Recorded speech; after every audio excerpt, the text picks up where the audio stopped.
Hello everyone. In this video, we will explore the key concepts of classical conditioning, a fundamental learning process in psychology.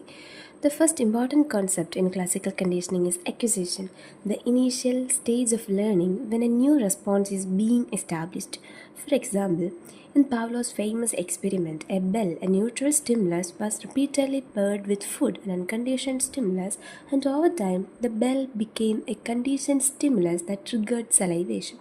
So, acquisition happens when a neutral stimulus is repeatedly paired with an unconditioned stimulus so that the neutral stimulus eventually becomes a conditioned stimulus. A key factor in acquisition is stimulus contiguity, meaning the stimuli must occur close together in time and space. For instance, if a bell rings right before food is presented to a dog, the dog is more likely to learn the association. Also, stimuli that are novel or intense are more likely to become conditioned stimuli because they stand out. For example, a loud, unusual sound may be more effective in conditioning a response than a common background noise. And next, what happens if a dog which has learned to salivate at the sound of a bell no longer receives food when the bell rings? This process is called extinction, a basic learning phenomenon where a previously conditioned response decreases over time and eventually disappears. In other words, the conditioned response becomes weaker and may stop altogether. For example, if the bell keeps ringing but no meat or food is given afterwards, the dog's salivation response to the bell will gradually fade. Even after extinction, a conditioned response can sometimes suddenly reappear. This is called spontaneous recovery, the return of an extinguished response after a rest period without any new conditioning. For example, a dog that stopped salivating to the bell after extinction might suddenly start salivating again when it hears the bell after some time has passed. Spontaneous recovery also helps us explain why overcoming habits like drug addiction can be so challenging. Responses can return unexpectedly even after being extinguished. Another related concept is the renewal effect. If a conditioned response is extinguished in one environment, but the animal returns to the original place where learning occurred, the response can reappear. So that concept is called as the renewal effect. For instance, a person who quit smoking in one setting might find cravings return when they go back to the places where they used to smoke before. Okay, and here you can see a graph which illustrate the typical pattern of classical conditioning over time. So during acquisition, the conditioned response, in this case the salivation to the bell, increases as the association between the bell and food is learned. Next, during extinction, the conditioned response gradually decreases as the bell is repeatedly presented without food. After a rest period, spontaneous recovery may occur, where the conditioned response briefly reappears even without further conditioning. Finally, if the bell continues to ring without food, extinction happens again and the response fades once more. Okay. The cycle shows how learned behaviors can weaken but also unexpectedly return.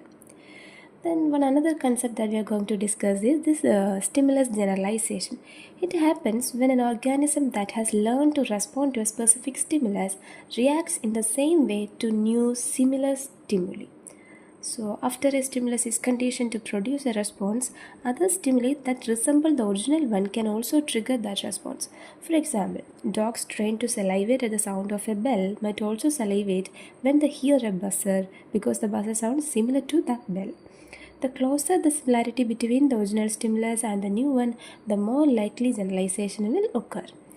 And one experiment which is very significant in classical conditioning is Little Albert experiment, which was conducted by John B. Watson and Rosalie Rayner in 1920.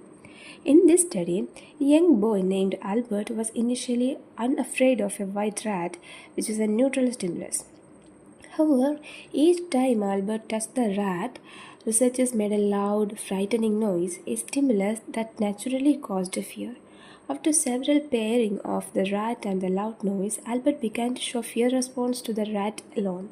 This demonstrated how an emotional response like fear can be classically conditioned. Interestingly, Albert also showed fear to other similar white furry objects, illustrating this seamless generalization. Okay, this experiment provided strong evidence that classical conditioning can influence human emotions.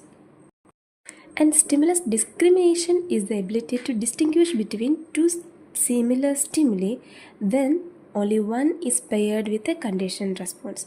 This means that if two stimuli are different enough, the organism will respond to one but not to the other one. So, for example, a dog conditioned to salivate at a specific bell tone might not salivate to a different, distinctly pitched tone. So, discrimination helps organisms respond more accurately to their environment. Okay, and one another concept is this higher order conditioning. It occurs when a previously conditioned stimulus acts like an unconditioned stimulus, allowing new conditioned responses to be formed. For example, if a dog has learned to salivate at the sound of a bell because it predicts food, we can pair a light with the bell. Over time, the dog may start to salivate at the light alone, even though the light was never directly paired with food. So, this shows how new conditioned responses can develop based on previously established ones, creating a chain of associations. So, to sum up, classical conditioning is a powerful process that helps us understand how associations are formed between stimuli and responses. We explore key concepts like acquisition, extinction, spontaneous recovery, generalization, discrimination, and higher order conditioning, each playing an important role in how learning happens. Thank you for watching. See you in the next video.